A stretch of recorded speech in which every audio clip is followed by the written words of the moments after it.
Welcome back. Welcome back after our break. Hopefully you've got still a lot of motivation and energy and attention levels left because we've got the whole afternoon with great topics coming up. And the next topic that I already mentioned before the break, sometimes when you have problems at work, it's actually a real blessing because then you can come up with a brilliant solution to it. So in a moment, you'll hear about challenges or maybe actually even a need for more Scala developers on the market that brought to life a great educational project. You will learn more about the Scala Academy, which provides the possibilities for transitioning from one technology to another into, of course, the Scala ecosystem. And probably when you're thinking about changing technologies, you might think if you're an experienced programmer in another technology, you have some doubts, and that's normal. But the team that's coming on here will show the benefits of that transition. So I'm gonna invite them all to here to the stage. So do give them a big round of applause for Natallia Soltan, Head of HR Engineering. Please join me. Big round of applause for Natallia. I checked out her favorite game and she said it's tennis, by the way. Oh yeah, tennis. This one, wasn't it, when we were chatting. Yeah. Elina, Sitenkova, Talent Acquisition Partner to Engineering. Big round of applause also for Evolution. Yeah, from Latvia. And from Latvia. From Latvia, yes, totally, that's true. Let's keep the facts straight. And the game was Hitman, so that's another thing. Okay, and again, from Latvia, Ruslans, Tarasovs, backend architect. Big round of applause. Yeah. Ruslan told me it's the Battle of Weston, is your game of choice. If you want some, conversation opener, but now more about Scala Academy. Yeah. Okay, so hi everyone. We are really happy to see you, so don't leave us yet. You're an important person here. So regarding Scala Academy, as I was introduced, Head of HR Engineering, and Evolution has engineering hubs in 7 different countries. So from Latvia and Poland are the biggest hubs, and we are operating in Scala. And actually our main strategy of working with Scala professionals was relocations previously, because the biggest region and the biggest pool of candidates for Scala were like Belarus, Ukraine, and some regions of Russia. So, as you know, the situation has changed recently, and it gave us a lot of challenge to find ways how to proceed and be successful in the market with our games, taking into account that we have very limited resources of Scala now on in European region. So because we have restrictions on relocations and sanctions and everything. So, and actually why Latvia? Because we came up with an idea of Scala Academy, and Latvia is piloting this project because in Latvia we have a unique situation. We have analyzed the market, and maybe only 7 Scala people haven't worked for Evolution in Latvia. All the rest of the community has already been part of Latvian team, or like is already there. So that's why we were thinking. We used to have boot camps, and boot camps we were doing online, and we were providing also like international recruitment. But again, after this situation that's going on in the world now, it's also a big challenge and problem. So we had an idea in HR team how to reprofile the boot camps and to come up with Scala Academy, and we had great support of our Evolution Scala community. So that's why Ruslan is here, and it's today is a little bit a moment for us to share what we have come up with, what our idea was, because it's not exactly an academy where you take undergraduates or where you take students and you teach them Scala. So that's a little bit different approach. So, and Elina is going to make a presentation, then we will ask Ruslan questions about what challenges there are of shifting from one technology to another, because Ruslan is our Scala architect responsible for all architectural solutions in Evolution at the moment.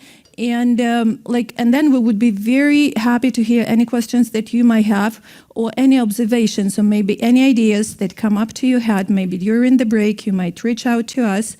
and share them, because it's a new project. We're piloting that, and any feedback will be very valuable to us. Yep. Yes. Okay, so now Elina, we call her mother of Scala Academy, actually, like mother of dragons, but she's mother of Scala Academy. So welcome, Elina, please. Yeah. Okay, yeah. Natalia, thank you for the intro. So, yeah, as I found out, I'm called a mother of Scala Academy here in Poland. So, yeah, I'm here today to tell you,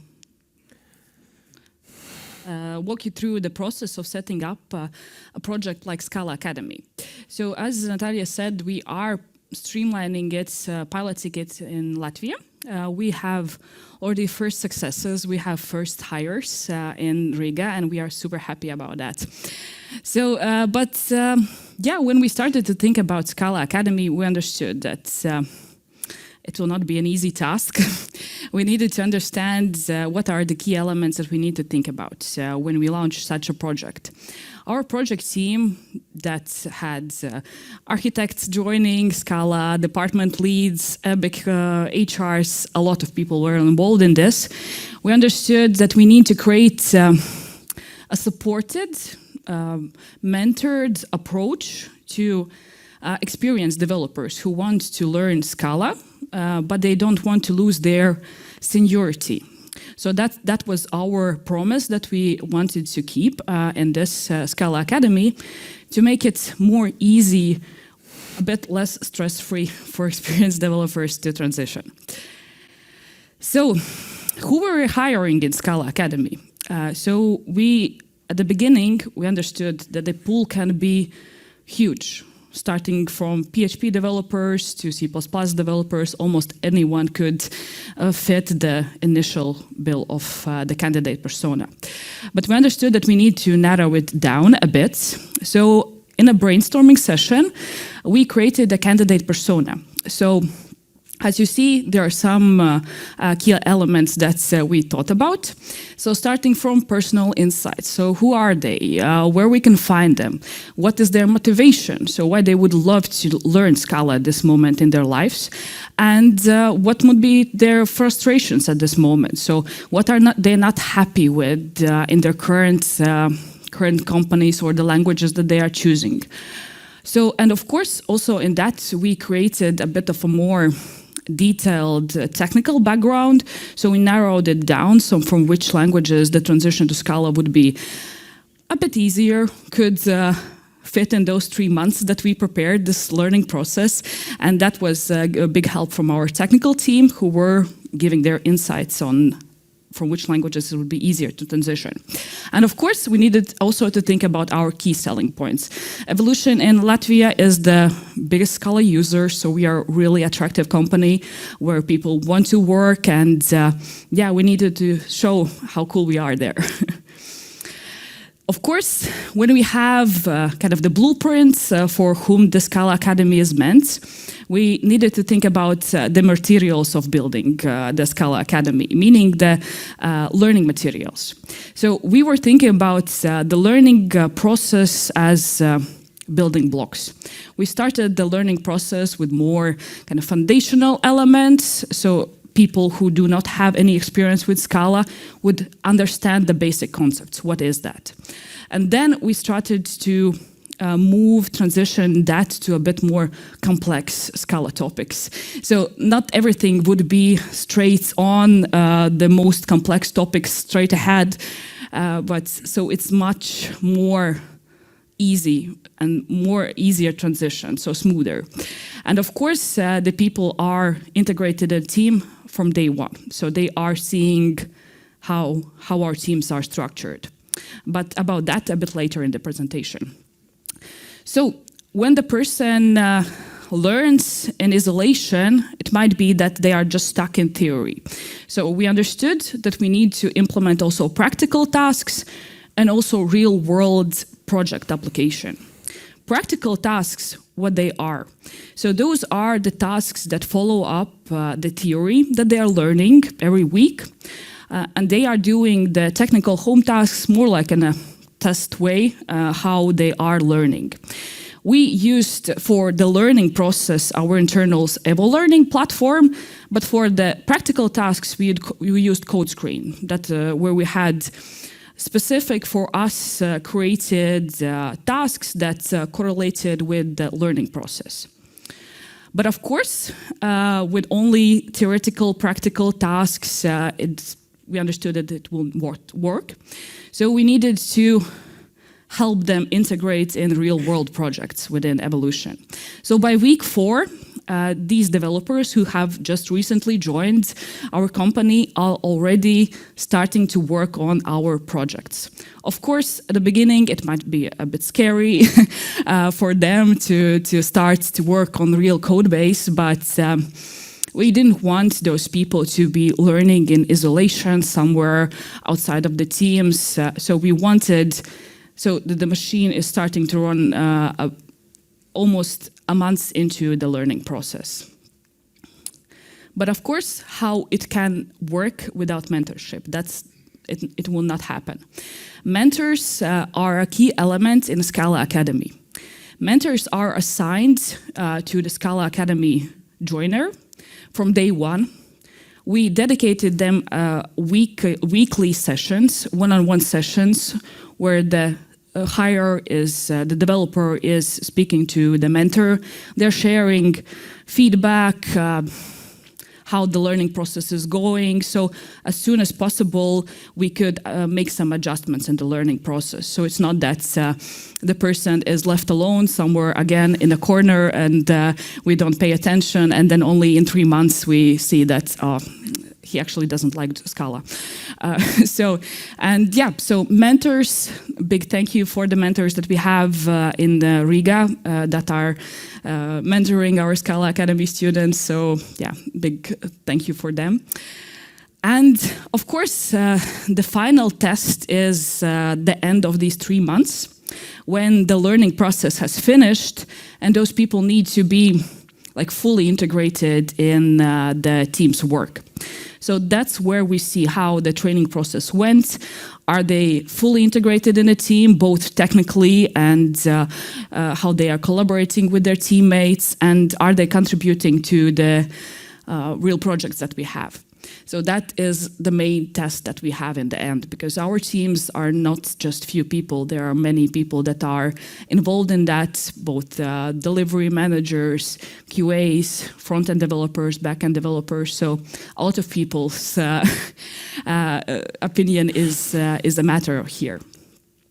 Of course, what we expect in the end is a person that is ready for our high-impact projects, who is ready after these 3 months to tackle maybe some even complex situations. So someone who is ready to contribute to the team's success. What we see in the future is expanding this project to our different markets. We would love to bring that to Poland. But of course, the sky is the limit. We can also scale that to other technologies that we have in Evolution. So let's see how that will work. So if you have any questions about Scala Academy and you want to implement something like that in your company and want to ask me how it went, so you can reach out to me. The QR code will lead to a LinkedIn, but if you don't use LinkedIn, reach out to me via email. So thank you. Very good. Okay, Ruslan, let's go. Yeah, so it's now.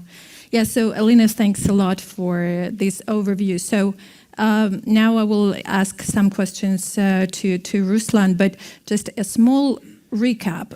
The main idea of Scala Academy is that we are hiring people who already have good knowledge of other technologies, like JavaScript, Java, C#, and mostly on the middle level, usually, right, Elina? So we have middle senior, right? Yeah, at least mid-level. Yeah, and the most important thing is that we are paying the salaries not like to interns, and that is not free of charge, but we are paying the salaries to these candidates as if they were working for us in JavaScript or C#, right? So they join us from the day one. They get very good remuneration and they're retraining into Scala, and very importantly that they are not sitting separately in auditorium for half a year, but they become part of the game team from day one. So there is a mentor who's helping them, but they already start working in a game team, getting the idea how everything works, and building the relationship with people, right? So, and the question to Ruslan will be, is like, what kind of from technical perspective, what are the biggest challenges might be while being transitioning from Scala into Scala from other technologies like Java, JavaScript, C#? Okay, yes. So, well, Scala is a simple language. So it has a simple grammar. It's like little keywords. It's understandable and simple. So people who move from other languages like me, and I was a former Java developer, they feel nice, but there are certain temptations and complexities when it comes to Scala. So I can share my own experience when I moved to Scala about 10 years ago from Java.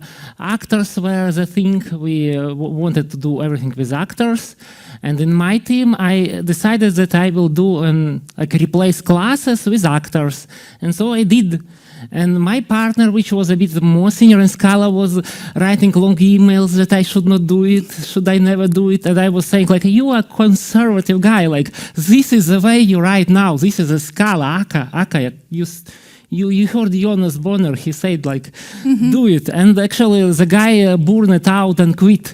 So I still feel really ashamed. So if he hears me, then sorry.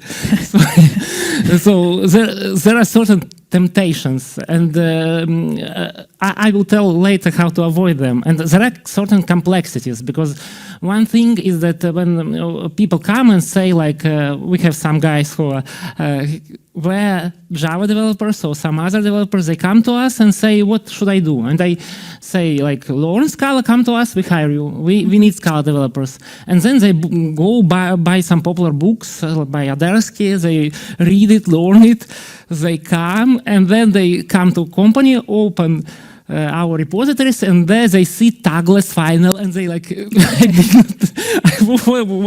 what is this? What I do it? So how we know it. We were former like other developers. A lot of us were JavaScripters and .NET. Actually, we realized that often .NET developers and JavaScript developers make better Scala developers than Java people, because Java people often are, they know how to do their stuff, and in Scala you can do the stuff like in Java, and they continue, and it is hard to unlearn. But .NET guys, they already know a better ways, some more interesting ways, and JavaScript, they like learn every month new framework anyway. So okay. But the point is, what we do. Well, when I was, there was nobody to help me to understand that I should not use actors or explain me what this tagless final is for. So here now we have mentors. We have people around you. If you try to use actor for everything, they hit you into face and you like, okay, I don't do it. Or tagless finals we don't hit. Tagless finals we love. Actually, most of our projects are tagless finals. We did not force anybody to do it. But when we do boot camps, when we teach people, we explain them. We show it to them, because otherwise it's crazy. People die over it. Okay.